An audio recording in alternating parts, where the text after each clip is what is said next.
Karunia yang sempurna dan tak ternilai. Renungan diinspirasi dari Injil Yohanes bab 16 ayat 5 sampai dengan 11. Dalam amanat perpisahannya, Yesus berkata kepada murid-muridnya, "Sekarang aku pergi kepada Dia yang telah mengutus aku, dan tiada seorang pun di antara kamu yang bertanya kepadaku, 'Kemana engkau pergi?'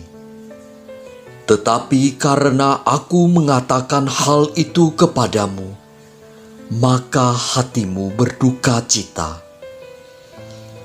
Namun benar yang kukatakan kepadamu adalah lebih berguna bagi kamu jika aku pergi. Sebab jikalau aku tidak pergi, penghibur itu tidak akan datang kepadamu.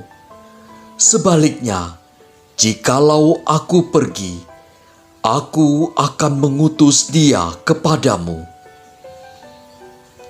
Dan kalau penghibur itu datang, Ia akan menginsafkan dunia akan dosa, kebenaran dan penghakiman. Akan dosa, karena mereka tetap tidak percaya kepadaku.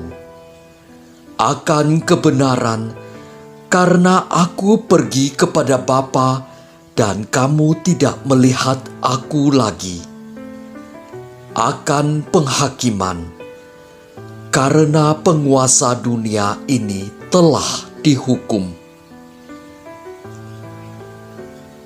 Demikianlah sabda Tuhan.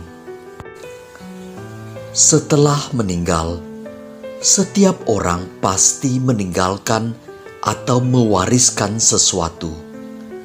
Kalau orang kudus mewariskan iman, pemahaman, teladan hidup, dan pengalaman rohani yang tak ternilai. Kalau orang tua kita mungkin mewariskan harta, teladan hidup, kasih sayang, dan kenangan indah yang akan selalu kita kenang.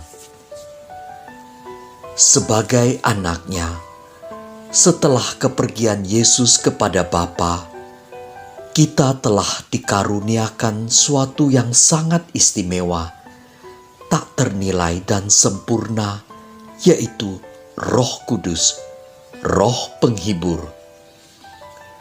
Kita patut sangat bersyukur karena karunia ini diberikan kepada siapapun yang beriman kepada Kristus tanpa terkecuali. Apakah dia orang yang paling suci, paling kaya, paling cerdas, ataupun sebaliknya paling bejat, paling miskin dan terpinggirkan. Semua mendapatkan karunia yang sama melalui sakramen baptis yang kita terima. Hari ini Injil Yohanes menuliskan tentang Roh Kudus yang akan menginsyafkan, membawa kita kepada kebenaran dan iman bahwa Yesus dan Bapa adalah satu, dan mengingatkan kita akan penghakiman akhir. Roh Kudus adalah Tuhan sendiri yang selalu menyertai, membimbing dan menolong kita.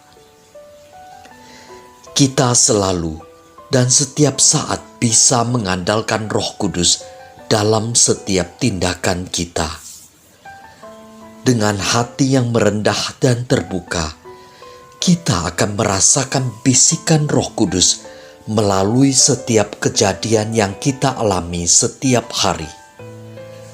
Roh Kudus hadir dalam doa, pujian penyembahan yang kita lantunkan, juga dalam sukacita yang kita rasakan ketika memberikan bantuan kepada orang yang membutuhkan.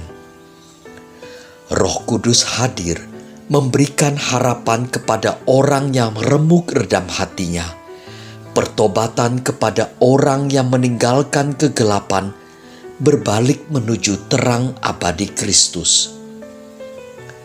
Pastor Henry Nouwen melukiskan dengan sangat indah bahwa Roh Kudus yang dalam bahasa Yunani pneuma, yang berarti napas, adalah napas kehidupan yang sering tidak kita sadari, tapi sangat penting untuk hidup kita.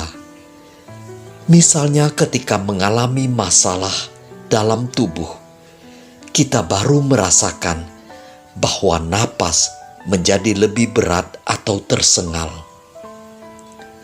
Roh Kudus adalah napas kehidupan kita. Akankah kita dapat semakin mengandalkan hidup dan tingkah laku kita dengan berpusat kepada Kristus serta mengandalkan bantuan dan bekerja sama dengan Roh Kudus?